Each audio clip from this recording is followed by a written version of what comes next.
বাবা ভোলানাথ, জয় বাবা গজানন। নমস্কার দর্শক বন্ধু, আজকে ভিডিওতে আপনাদের সকলকে স্বাগত জানাই। রত্ন ধারণ করেছেন, অনেক দিন হলো কাজ করছে না, 50,000 টাকা 60,000 টাকা রত্ন নিয়ে ফেলেছেন, কাজ হচ্ছে না, তাহলে এই ভিডিওটা আপনার জন্য। ব্যাপারটা জানতে হবে। আসলে জ্যোতিষের কাছে গেলেই তো রত্ন চাপিয়ে দেয়, আর রত্ন চাপিয়ে দেওয়া মানেই আপনি ধরে নিচ্ছেন আপনার কাজ হয়ে যাবে, রত্ন পড়লেই কাজ হয়ে যাবে। ব্যাপারটা তা নয়। জ্যোতিষশাস্ত্রটা এতটা সোজা ব্যাপার নয় যে ঝোলাছাপ জ্যোতিষ কিছু আছেন যাদের কাছে গেলেই আপনাকে কিছু রত্ন সাজেস্ট করে দেন, অমুক রত্ন নিতে হবে, অমুক রত্ন নিতে হবে। রত্ন কি একদম কাজ করে না? 100% রত্ন কাজ করে। তবে রত্ন কারোর জন্য কাজ করে, এটা জানতে হবে। কাদের জন্য কাজ করে সেটা জানতে হলে আজকের ভিডিওটা দেখতে হবে। আর যাদের রত্ন কাজ করে না তারা কি করবে? তাদেরও উপায় আছে, সেটা জানার জন্য আজকের ভিডিও পুরোটা মন দিয়ে দেখতে হবে। প্রথম কথা হলো, জ্যোতিষে বিচার খুব ভালো করতে পারেন জ্যোতিষীরা। আজকালকার দিনে দেখি তো, বহু ভালো ভালো জ্যোতিষীরা খুব ভালো বিচার করতে পারেন, দুর্ধর্ষ বিচার করতে পারেন। এমনকি পাস্ট ইনসিডেন্টগুলোও বলে দিচ্ছেন, খুব সুন্দর বিচার করছেন। কিন্তু প্রতিকার তারা ভালো করতে পারছেন না। কেন? জ্যোতিষ শাস্ত্রে সত্যি কথা বলতে প্রতিকার নিয়ে তেমন বিশেষ আলোচনা করা হয়নি, রত্ন প্রতিকার নিয়ে। রত্নদীপিকাতে অবশ্যই কিছু করা হয়েছে, কিন্তু আগেকার দিনে কিরকম সিস্টেম ছিল, রত্ন রাজারা পড়তেন, সাধারণ মানুষ রত্ন পড়তে পারতেন না, রত্ন এত কস্টলি ছিল। রাজারা দান করতেন কখনো কখনো রত্ন, মানে এত কস্টলি। আর এখন তো কাঁচ পাথর, প্রথম কথা হলো আসল রত্ন কি পাওয়া যাচ্ছে? এটা একটা ব্যাপার। দ্বিতীয় কথা, রত্ন তো সবার জন্য নয়ই। মানে রাশিতত্ত্বকে যদি ভাগ করা হয়, তাহলে জ্যোতিষে প্রথমেই বলা হয়েছে রাশিতত্ত্বকে 4 ভাগে ভাগ করে, অগ্নি, পৃথিবী, বায়ু এবং জল। সব তত্ত্বের জন্য কিন্তু রত্ন নয়। একমাত্র যার ধারণ ক্ষমতা আছে, মানে পৃথিবীর ধারণ ক্ষমতা আছে, অগ্নির ধারণ ক্ষমতা নেই। অগ্নি সবকিছুকে পুড়িয়ে দেবে, জল সবকিছুকে বইয়ে দেবে। বায়ু নিজে ধারণ করতে পারে না, কিন্তু বায়ু ভালো মিডিয়াম হতে পারে। তা সব একমাত্র ধারণ করতে পারে। কোনো কিছুকে তো ধরতে হবে। ইউনিভার্স থেকে যে মেসেজটা আসবে, যে শক্তিটা আসবে, সেটা আপনার ধারণ করার ক্ষমতা আছে কিনা। আপনি যে রত্ন পড়ছেন, রত্ন কি করে? ধরুন আপনি মঙ্গলের জন্য একটা রত্ন পড়ছেন। মঙ্গল গ্রহ থেকে যে ফ্রিকোয়েন্সিটা পৃথিবীতে এসে পৌঁছচ্ছে, যতটুকুনি এসে পৌঁছচ্ছে, বা সূর্যের থেকে যে লাল রঙের রশ্মিটা এসে পৌঁছচ্ছে, সেই রশ্মিটাকে বিকিরণ করাবে আপনার ওই রত্নটা, লাল রঙের রক্তপ্রবাল নামক রত্নটা। তবেই পাথরটাকে লাল দেখি। বিজ্ঞান কি বলেছে আমাদের? যে যে কোনো বস্তুকে আমরা সেই কালারের দেখি, কারণ নীল বস্তুকে নীল দেখি, তার কারণ কি? সে নীল আলোটাকে বিচ্ছুরণ করছে, বাকি আলোগুলোকে সে শোষণ করে নিচ্ছে, তবেই তাকে নীল দেখা যাচ্ছে। ঠিক নীলা যখন আপনি পড়ছেন, যে বাকি এনার্জিগুলোকে সে তো আপনার বডির মধ্যে ঢোকাচ্ছে, সে শোষণ করছে, শোষণ করে এবং নীল রঙে এনার্জিটাকে থ্রো করছে। তো আপনার যেটা শোষণ যেগুলো করছে, সেগুলো কি আপনি অ্যাকসেপ্ট করার জন্য আপনার বডি রেডি? আপনার বডি অগ্নিতত্ত্বের নয় তো। অগ্নিতত্ত্বের বডি যদি হয়, মানে যদি আপনি মেষ, সিংহ, ধনু রাশির লোক হন, তাহলে আপনি অগ্নিতত্ত্বের মানুষ, তাহলে আপনার জন্য রত্ন কোনোদিনও কাজ করতে পারে না। কি করে কাজ করবে?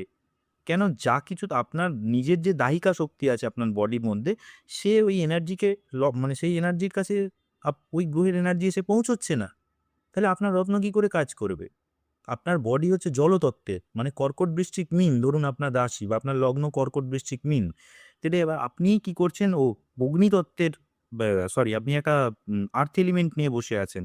তো আপনার সেখানে তো সবকিছু বিসর্জন করা উচিত।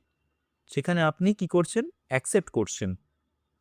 কোনোদিনও কাজ করবে না। ভালো করে বুঝিয়ে বললে কি হয়, একদম খোলাখুলি একদম স্পষ্ট ভাষায় বুঝিয়ে বলে দিচ্ছি। অগ্নি রাশির লোকেরা যারা, বা অগ্নি লগ্নের লোকেরা যারা, মানে মেষ, সিংহ, ধনু, তারা কি করবেন? তারা রত্ন নয়, তাদের জন্য প্রতিকার হচ্ছে হোম যজ্ঞ করা, অগ্নি প্রজ্বলন করা, এনার্জি তৈরি, মানে ফায়ার এনার্জি তৈরি করা। আপনার বডিতে ফায়ার এনার্জি আছে, আপনাকে ফায়ার এনার্জির সঙ্গে বডির এনার্জি, ফায়ার এনার্জিকে অ্যালাইন করতে হবে। তবে অগ্নিতত্ত্বর যে গ্রহটা, বা যে গ্রহটা আপনার অগ্নিতত্ত্বের রাশিতে বসে আছে, সেই গ্রহটা অ্যালাইন হয়ে আপনাকে শুভ ফল দেবে। নাহলে দেবে কোথা থেকে আপনাকে?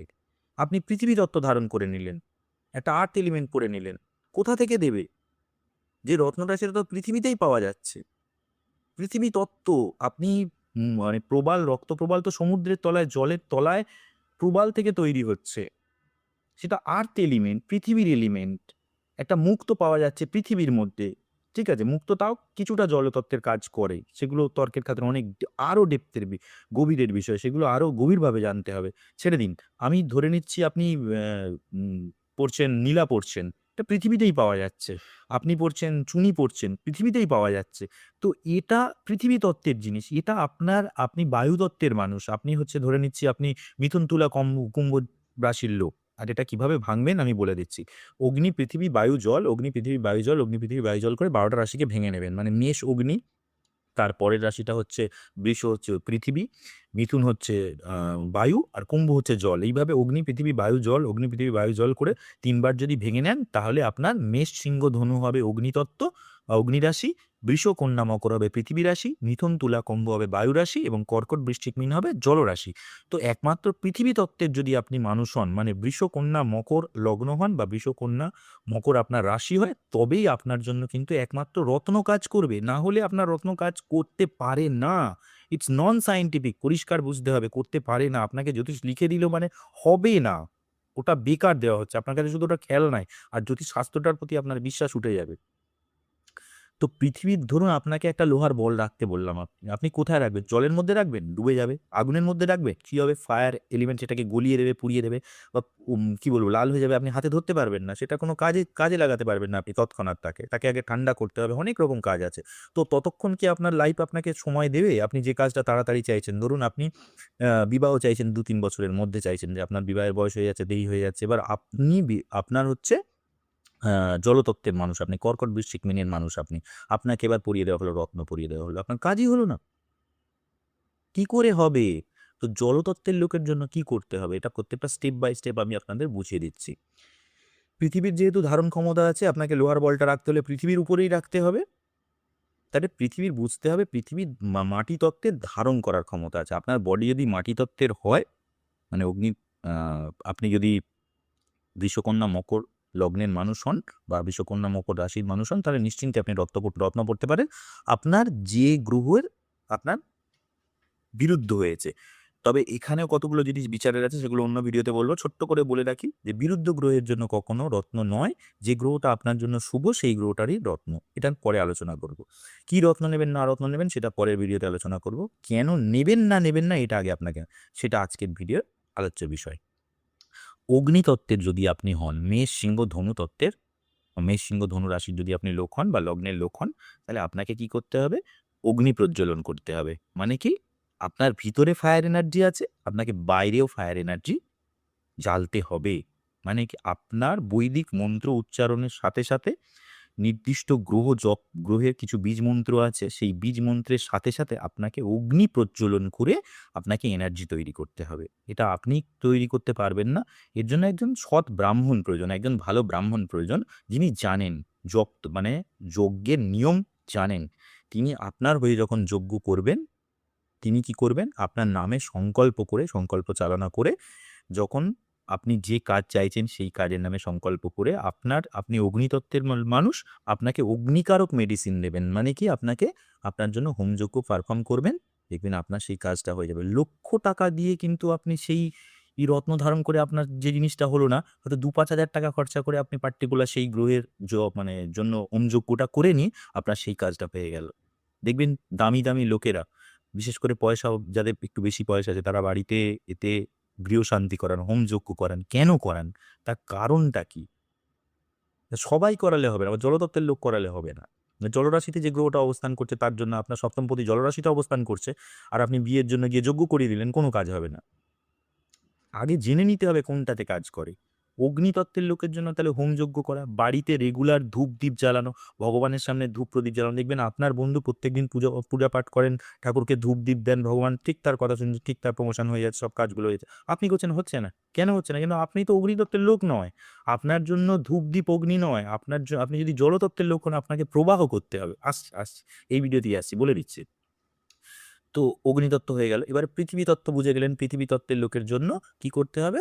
যে রত্ন ধারণ করে নিলেন। নো ডাউট, কোনো অসুবিধা নেই। পৃথিবী তত্ত্বের লোক, পৃথিবীর ধারণ ক্ষমতা আছে, সেই এনার্জি ধারণ করে আপনার বডির মধ্যে ঢুকিয়ে দিতে পারবে।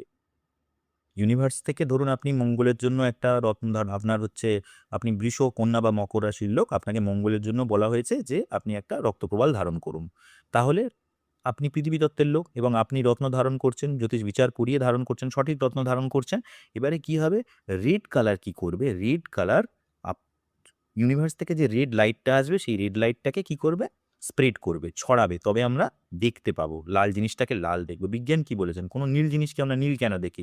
নীল জিনিসকে এই কারণেই নীল দেখি যে আলোটা তার উপরে পড়ে নীল আলোটা বিচ্ছুরণ হচ্ছে, বাদ বাকি আলোগুলো শোষণ হয়ে যাচ্ছে, তাই নীল বস্তুকে নীল দেখায়। লাল বস্তু তাই লাল আলোটা বিচ্ছুরণ করে, বাকি আলোগুলোকে শোষণ করে নেয়, তাই সেই বস্তুটাকে সেই প্রত্যেকটা বস্তুকে সেই কালারের দেখায়, কেন সেই আলোকে সে রিফ্লেক্ট করতে পারে। তো আপনার শরীরে রক্ত প্রবাহ কি করবে? বাকি এনার্জিগুলোকে শোষণ করে নেবে এবং রেড এনার্জিটাকে রিফ্লেক্ট করে দেবে, রেড লাইটটাকে রিফ্লেক্ট করবে। বাকি যে আলোগুলোকে শোষণ করে নিল সেটা আপনার বডির মধ্যে ঢোকাবে, ইনজেক্ট করবে। কিভাবে ইনজেক্ট করবে? যে আপনি তার মধ্যে ধরুন সোনা দিয়ে পড়েছেন বা রূপো দিয়ে পড়েছেন, যে ধাতু দিয়ে পড়েছেন, সেই ধাতুর মধ্যে দিয়ে, ধাতু তাপ এবং তড়িতের সুপরিবাহী, এনার্জি দেখবেন কারেন্ট ওর মধ্যে দিয়ে প্রবাহিত হয়। তো ইউনিভার্স থেকে যে কারেন্টটা আসছে, যে ওয়েভটা আসছে, সেটা রত্নের মাধ্যমে ধাতু হয়ে আপনার শরীরের মধ্যে ঢোকাবে। অনেকের একটা ধারণা আছে কি রত্ন বডির মধ্যে ঠেকে থাকতে হবে, ওসব একেবারে বাজে কথা। রত্ন কোনোদিনও বডির মধ্যে ঠেকে থাকে না। দামি ধাতু দিয়ে পড়ার কারণ কি? দামি ধাতু দিয়ে সোনা দিয়ে পড়ার কারণ কি? সোনার মানে রেজিস্ট্যান্স সবথেকে কম। সোনা খুব তাড়াতাড়ি তাপ এবং তড়িৎ প্রবাহিত করতে পারে, এটা তো আমরা পড়েছি বিজ্ঞানে। তো সোনা দিয়ে যখন আপনি রত্ন ধারণ করছেন, ইউনিভার্স থেকে সে যে সোনা দিয়ে ধরুন আপনি যে নীলাটা পড়েছেন বা পান্নাটা পড়েছেন বা চুনিটা পড়েছেন, সে যে রেটা নিল, ওই সোনার মধ্যে দিয়ে আপনার বডিতে প্রবেশ করবে, আর কিচ্ছু না। আপনার গায়ে রত্নটা থেকে থাকতে হবে না। বুঝতে পেরেছেন? কিছু জিনিসগুলো ভুলভাল জ্যোতিষ, একটু ঝোলাছাপ জ্যোতিষের কাছে গেলে আপনাকে যা খুশি বুঝিয়ে দেবে, ওই আপনার বডিতে ঠেকে থাকতে হবে, হ্যান-ত্যান এরকম। জীবনে রাজারা মুকুটের মধ্যে রত্ন লাগিয়ে রাখতেন, তাহলে রত্নটা কি মুকুট ভেদ করে মাথার মধ্যে ঠেকে থাকতো? দেখেছেন আগেকার দিনে রাজরাজারা যারা রত্ন পরতেন মুকুটের মধ্যে, দামি দামি রত্ন, হিরে পান্না চুনি সব লাগানো থাকতো, তবেই তারা সিংহাসনে বসেছেন, সিংহাসনে চড়েছেন, ওই মুকুটের অধিকারী হয়েছেন। তার রত্নটা কি মাথার মধ্যে ঠেকানো থাকতো? এগুলো সব মিথ, ওগুলো বাজে কথা। মূল জিনিসটা হচ্ছে ধাতু। তারা আসল সোনা দিয়ে এটা পড়তেন, কেন সোনা খুব তাড়াতাড়ি তড়িৎ পরিবহন করতে পারে। তারপরে চলে আসবে রূপো, যারা সোনা পারছেন না কষ্ট তারা রূপোর পরে তামা, তারপরে যত কম দামি ধাতু পড়বেন তত তার রেজিস্ট্যান্স পাওয়ার বেড়ে যাবে এবং এনার্জি তত আপনার বডিতে কম পাস হবে। রত্নটা আপনি দামি কিনলেন কিন্তু পড়লেন রূপো দিয়ে, তাহলে কি হলো? রত্নের আর্ধেক এনার্জি রূপোই খেয়ে নিল। এগুলো কারণ আছে। রত্ন ধারণ করা, রত্ন পড়া অনেক ব্যাপার আছে, এগুলো আমাদের থেকে জেনে নেবেন, শিখে নেবেন। না পারলে ফোন করবেন, আমি সকলকেই বলে দেবো। আর ভালো জ্যোতিষের কাছে অবশ্যই যাবেন, যারা সারা জীবন এটা নিয়ে পড়াশোনা করছে, ভালো গুরুর থেকে শিখেছে। ঝোলাছাপ জ্যোতিষের কাছে গেলে কিচ্ছু জানতে পারবেন না, জ্যোতিষ শাস্ত্রটাকেই পুরো অখাদ্য মনে হবে এবং জ্যোতিষের প্রতি বিশ্বাস নষ্ট হয়ে যাবে। এটা তো একটা বিজ্ঞান, বাইরে যে গ্রহ নক্ষত্রগুলো ঘুরছে তার এনার্জির সঙ্গে আপনার এনার্জিকে অ্যালাইন করা। এরপরে চলে আসছি ধরুন বায়ু রাশি। বায়ু কি করে? বায়ু তো ধারণ ক্ষমতা নেই। বায়ু কোনো কিছুকে ধরে রাখতে পারে? বায়ু স্প্রেড করে দেয়, ছড়িয়ে দেয়। তাহলে আপনি যদি বায়ু রাশির লোক হয়ে রত্ন ধারণ করেন, তো আপনার বডি তো সবকিছুকে ছড়িয়ে দেয়। আপনি আবেগপ্রবণ বেশি, আপনার ধারণ ক্ষমতা কম। তো আপনার মধ্যে বায়ু তত্ত্বে সাধারণভাবে দেখবেন গ্যাস অ্যাসিডিটি অনেক বেশি থাকে। তো কি হবে? আপনার শরীরে যখন বায়ুর অধিক্য রয়েছে, তখন আপনি রত্ন ধারণ করে ফেলছেন, কোনো কাজ হচ্ছে না। আপনার বন্ধুর কাজ হচ্ছে, সে পৃথিবী তত্ত্বের, কিন্তু আপনার কাজ হচ্ছে না। ব্যাপারটা এইখানেই জ্যোতিষ মিথ্যে হয়ে যায়। বলে দূর ওগুলো তো ফাটকা, ওর ওর ভাগ্যে আছে তাই হচ্ছে, আমার হচ্ছে না। আরে বাবা, আপনার জন্য যে বায়ুতত্ত্বের লোকের জন্য কি করতে হবে সেটাকে শুনে নিন।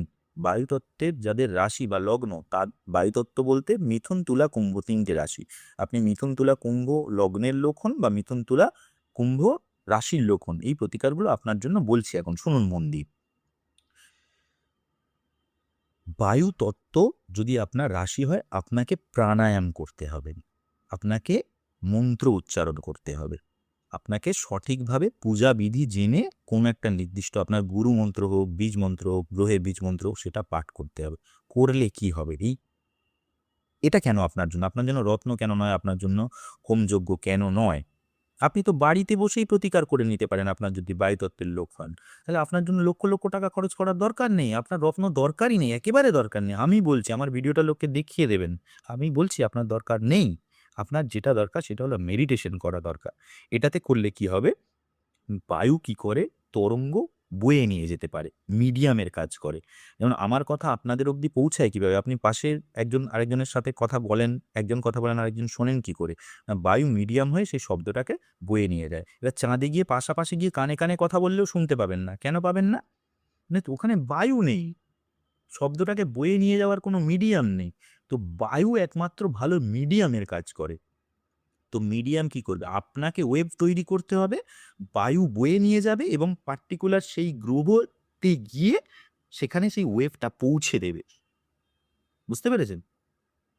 বা সেখান থেকে যে রেটা পৃথিবীতে এসে পৌঁছচ্ছে, কোনো কারণে রেটা এসে পৌঁছচ্ছে, লাইটটা এসে পৌঁছচ্ছে, সেটা বায়ুর মাধ্যম হয়ে আসছে। বুঝতে পারছেন? তো এখানে আপনাকে তরঙ্গ তৈরি করতে হবে। তরঙ্গ কিভাবে তৈরি করবেন? আপনি যখন নির্দিষ্ট সংখ্যায় জপ করেন ১০৮, ১০০৮ বা যা হোক, আপনি একটা নির্দিষ্ট ২৮ বার, প্রত্যেকটা সংখ্যার একেকটা ক্ষমতা আছে, প্রত্যেকটা নম্বরের একটা ফ্রিকোয়েন্সি আছে। সেই ফ্রিকোয়েন্সির সঙ্গে ওইখানের ফ্রিকোয়েন্সি যখন ম্যাচ হবে, তখন আপনার গ্রহটা অ্যালাইন হবে। কিরকম উদাহরণ দিয়ে আমি আপনাকে বলি। ধরুন রেডিও স্টেশনে বসে একজন গান গাইছেন, ১০৭ মেগাহার্টজে গান গাইছেন। আর আপনার রেডিওটা ১০৬ এ চলছে। চিঁ-চা চুং-চা করছে, শব্দটা হালকা, হালকা আসছে কিন্তু পুরোটা আসছে না। কিন্তু আপনি যেই আপনার রেডিওটাকে ১০৭ এ টিউন করলেন, সঙ্গে, সঙ্গে ওই গানটা খুব সুন্দর করে বাজতে শুরু করলো। পারফেক্ট টিউনিং হলো। ঠিক তাই বায়ুতত্ত্ব আপনি যখন সঠিকভাবে আপনি প্রাণায়াম করবেন, সঠিকভাবে আপনি শিখে নিন কোনো ভালো গুরুর থেকে। আপনি কোনো কি বলবো, মন্ত্র উচ্চারণ করা, চ্যান্টিং করা শিখে নিন। নির্দিষ্ট সংখ্যায় কোনো মালায় নির্দিষ্টভাবে জপ করা, এবং কাউন্টিং করে, কাউন্টিং যেন মিস না। ইলেকট্রনিক্সের গেজেটে করবেন না প্লিজ। অনেকে আছেন ইলেকট্রনিক্সের গেজেটে ১, ২, ৩, ৪ করে ওই মেশিন আছে, ওতে করবেন না। আমাদের বৈদিক রীতি কোনো মালায় করুন, জপের মালায় করুন, রুদ্রাক্ষের মালায় করুন, পদ্মবীজের মালায় করুন। যার প্রত্যেকটা গ্রহের জন্য আলাদা, আলাদা বীজের মালা আছে, এগুলো আমাদের থেকে জেনে নেবেন। কোন গ্রহের জন্য কোন বীজের মালায় করতে হয়। ঠিক আছে? সেটা আপনি করুন, দেখবেন আপনাকে লক্ষ টাকার রত্ন ধারণ করতে হবে না। ও লক্ষ টাকার রত্ন ধারণ করে যা কাজ হয়েছে, আপনার শুধুমাত্র মন্ত্র উচ্চারণের মাধ্যমে আপনি সেই কাজটা পেয়ে যাবেন। আপনি যদি বায়ুতত্ত্বের লোক হন। এটা খেয়াল রাখতে হবে। আরেকটা কি, আপনি যন্ত্রম ধারণ করতে পারেন। বাড়িতে যন্ত্র লাগাতে পারেন। কেন? যন্ত্রর মধ্যে কি হবে? নাম্বার লেখা থাকে। নির্দিষ্ট কিছু সংখ্যা লেখা থাকে। প্রত্যেকটা সংখ্যার একটা ফ্রিকোয়েন্সি আছে। প্রত্যেকটা পৃথিবীতে চারিদিকে শুধু সংখ্যারই খেলা চলছে। সংখ্যা তত্ত্বের খেলা বলুন বা সংখ্যার খেলা বলুন, নাম্বারের খেলা বলুন, সবকিছু নাম্বারে আছে।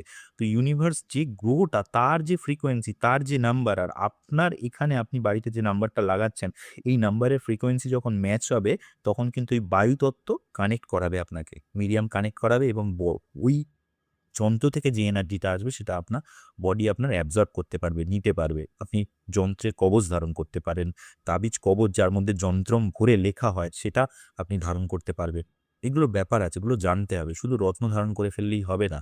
মনে হবে জ্যোতিষ পুরো বেকার। আমি এত টাকা দামের রত্ন করলাম, কাজ হলো না। আরে কাজ হবে কোথা থেকে? তার লজিকটা কি আপনাকে তো জানতে হবে। জলতত্ত্ব যাদের, তারা কি করবেন? মানে কর্কট, বৃশ্চিক, মীন, তারা কি করবেন? যারা কর্কট, বৃশ্চিক, মীন লগ্ন বা রাশি, তারা কি করবেন? জল, জলে সবকিছু প্রবাহ করা হয়। নেগেটিভ জিনিসকে ধুয়ে ফেলা হয়। আপনার মধ্যে যে নেগেটিভিটি আছে, যে নেগেটিভ জিনিসগুলো আছে, গ্রহগুলোর যে ম্যালেফিক এফেক্ট গুলো আছে, সেগুলো আপনাকে জলে বিসর্জন দিতে হবে। প্রত্যেকটা গ্রহের জন্য, গ্রহ যখন বিরুদ্ধ হয়, তার কিছু, কিছু দান আছে। যেমন রবির জন্য গম বা মঙ্গলের জন্য মসুর ডাল। প্রত্যেকের জন্য, প্রত্যেকটা গ্রহের জন্য আলাদা, আলাদা বস্তু আছে। সেই বস্তুগুলোকে কোনো মন্দিরে আপনাকে দান করতে হবে। ঈশ্বরের চরণে সমর্পণ করতে হবে। মঙ্গল বিরুদ্ধ হলে যেমন আমরা শিব ঠাকুরের উপরে মসুর ডাল দিই। খুব ভালো কাজ হয়। তবে এটা দেখতে হবে আপনার কোন রাশিতে মঙ্গল অবস্থান করছে, জলরাশিতে অবস্থান করছে কিনা। যদি জলরাশিতে অবস্থান করে, খুব ভালো কাজ হবে। কিন্তু অগ্নিরাশিতে যদি অবস্থান করে, তখন মঙ্গলের জন্য কিন্তু আপনাকে ওই হোমযজ্ঞ পারফর্ম করাতে হবে। উদাহরণটা দিয়ে কিরকম আপনাকে জলতত্ত্বের আরেকটু বিশ্লেষণ করে দিই, তাহলে আপনি ভালো বুঝতে পারবেন। আপনার বাড়িতে যখন, ধরুন, বাড়ির যত নেগেটিভ জিনিস, যত নোংরা, ময়লা, জামাকাপড় ধোয়া, যত মানে বাড়ির নোংরাগুলো, সেগুলো কোথায় বার করেন আপনি? ড্রেন দিয়ে জলে বার করেন। জলই প্রবাহ করে। তার মানে নিয়ে গিয়ে কোনো বড় খাল, বিল, জলাশয়ে নিয়ে গিয়ে ফেলছে। শেষে গঙ্গায় বা যেখানে গিয়ে মিশে যাচ্ছে। আবার সার্কেল হয়ে ফিরে আসছে। তো ব্যাপার হচ্ছে কি, নেগেটিভকে তো আগে বার করাতে হবে। তারপরে ইউনিভার্স এটাকে পজিটিভ করে আবার আপনাকে পানীয়যোগ্য জল হিসেবে পাঠাবে। কিন্তু নেগেটিভকে বার করা হয় কোথায়? জলে। তো যাদের জলতত্ত্বের রাশি বা যাদের জলতত্ত্ব প্রধান, তাদের জলে বিসর্জন দিতে হবে। মানুষ মারা গেলে তার অস্থিটাকেও জলে বিসর্জন দেওয়া হয়। তার নেগেটিভটাকে বার করে দেওয়া হয়, যাতে পুনর্জন্ম তার হয়, পজিটিভভাবে সে ফিরে আসতে পারে। তো জলতত্ত্বের লোকেদের জন্য দান এবং দক্ষিণাও হচ্ছে দান। ব্রাহ্মণকে আপনার সাধ্যমতো কোনো দুস্থ মানুষকে, গরিব ভিখারি মানুষকে, বা যারা একেবারে অথর্ব, তাদেরকে গিয়ে আপনি কিছু দান করুন। দেখবেন জলতত্ত্ব, কর্কট, বৃশ্চিক, মীন, আপনি রত্ন পরে আপনার সেই কাজ হবে না। আপনার সামান্য, সামান্য দানে যা আপনার যা কাজ হবে। সাংঘাতিক লেভেলের কাজ হবে। আপনি বিচার করুন, মানে রত্ন পড়ে ওই লেভেলের আপনি কোনোদিন হেল্প পাবেন না আপনার যদি জলতত্ত্ব হয়। তাহলে জলতত্ত্বের লোকেদের জন্য নির্দিষ্ট গ্রহের জন্য নির্দিষ্ট দান এবং ব্রাহ্মণ, সৎ ব্রাহ্মণকে বা গরিব দুস্থ ব্যক্তিদের জন্য দক্ষিণার ব্যাপার আছে। দেখবেন বড়, বড় মারোয়াড়ি যারা আছেন তারা মন্দিরে, মন্দিরে দান করে যান। বেনামে দান করে। কেউ নিশ্চয়ই তাদের সঠিক বুদ্ধিটা দেওয়া হয়েছে। তাদের ব্যবসা ৩ গুণ বাড়ছে। কেন তারা দান করেন? কি দরকার পড়েছে তাদের দান করার? তাদের নিজের সম্পত্তি দান করার? আর জলতত্ত্বের লোক যদি তারা হয়, তারা চচ্চর করে তাদের ব্যবসা বেড়ে যায়। কেন? তার জন্য যে গ্রহটাকে ব্যালেন্স করা দরকার সে দানের মাধ্যমে সেটাকে ব্যালেন্স করে ফেলছে। সে রত্ন পড়ছে না। হাতে ৫ টা রত্ন দেখতে পাবেন না তাদের। তার কর্মটা কি? যার যেটা কর্ম। বায়ুতত্ত্ব লোকেদের কর্মটাই হচ্ছে কি চ্যান্টিং করা, ওয়েভ তৈরি করা। জলতত্ত্বের হচ্ছে দান করা। অগ্নিতত্ত্ব কি? অগ্নিতত্ত্ব সবকিছু পোড়ানো। অগ্নিতত্ত্ব জ্বালানো। নিজের ফায়ারি এলিমেন্টকে আরো ডেভেলপ করা, নিজের ভিতরের শক্তিকে ইনার্ট যে দাহিকা শক্তি আছে তাকে ফুলিয়ে ফাঁপিয়ে তোলা। তার কার্মিক দিকও আছে, তার এদিকে ব্যালেন্স করার দিকও আছে। কার্মিক দিকটা নিয়ে জানতে হলে আমার সঙ্গে এসে বসতে হবে, আমার সঙ্গে আলোচনা করতে হবে, কি কর্ম আপনাকে করতে হবে, কোন পথে আপনাকে যেতে হবে, কোন পথে গেলে আপনার কোন এলিমেন্ট অ্যালাইন হবে। একটা ভিডিওতে তো সমস্ত কিছু বলা সম্ভব না, এমনি ভিডিও লেন্দি হয়ে যাচ্ছে। তো এগুলোর জন্য ঝোলাছাপ জ্যোতিষের কাছে নয়, আপনাদের কাছে অনুরোধ, কোনো জ্যোতিষের উপরে ভরসা করে যখন কোনো রত্ন নিচ্ছেন, কিছু করছেন, একবার ভালো জ্যোতিষের কাছে গিয়ে এটাকে সঠিকভাবে বিচার করান। আমি বলছি না যে সব জ্যোতিষী খারাপ, প্রচুর ভালো, ভালো জ্যোতিষীরা আছেন যাদের কাছে আমরা শিখেছি, আমার গুরুদেব। এনারা দেবতুল্য মানুষ। মানুষের মুখ দেখে বলে দিতে পারেন তার কি সমস্যা হচ্ছে। আমাদের তো পুষ্টি দেখতে হয়। যদিও গুরুদেব আজ দেহ রক্ষা করেছেন, যাই হোক। তো বলবো যে পৃথিবীতে আজও ভালো মানুষ আছে যারা পড়াশোনা করে, পড়াশোনা করে প্রতিকার দেয়। এমন জ্যোতিষের কাছে যান। আর ভালো লাগলে লাইক, শেয়ার করবেন অবশ্যই। যদি শিখতে চাইলে আমার সঙ্গে যোগাযোগ করবেন 9804426793 9804426793 এটা আমার মোবাইল নাম্বার। কলকাতার বুকে বহু ভালো, ভালো জ্যোতিষ তৈরি করেছি যারা ভালো, ভালো জায়গায় আজকের দিনে আছেন, প্র্যাকটিস করছেন ঈশ্বরের আশীর্বাদে। আমি যাদের তৈরি করেছি তারা মানুষকে ঠকান না, এতটুকুনি আমার বিশ্বাস। কেন আমি গোড়া থেকে তাদের সেইভাবেই শিক্ষা দিয়েছি। যারা জ্যোতিষকে শুধু প্রফেশন হিসেবে নয়, মানুষের উপকারের জন্য নিতে চান, মানুষের উপকারের কাজে লাগাতে চান, তাতে আপনার খুন নিবৃত্তি হবে, পেট চলবে, সেই ব্যবস্থাটুকুনি আমি করে দেব। আমার সঙ্গে যোগাযোগ করতে পারেন। যদি কুষ্টি বিচার করার হয় যোগাযোগ করবেন, বা যদি শেখার হয় যোগাযোগ করবেন। আজকের জন্য এইটুকুনি। ধন্যবাদ বন্ধু, আসছি, পরের ভিডিওতে আবার দেখা হচ্ছে।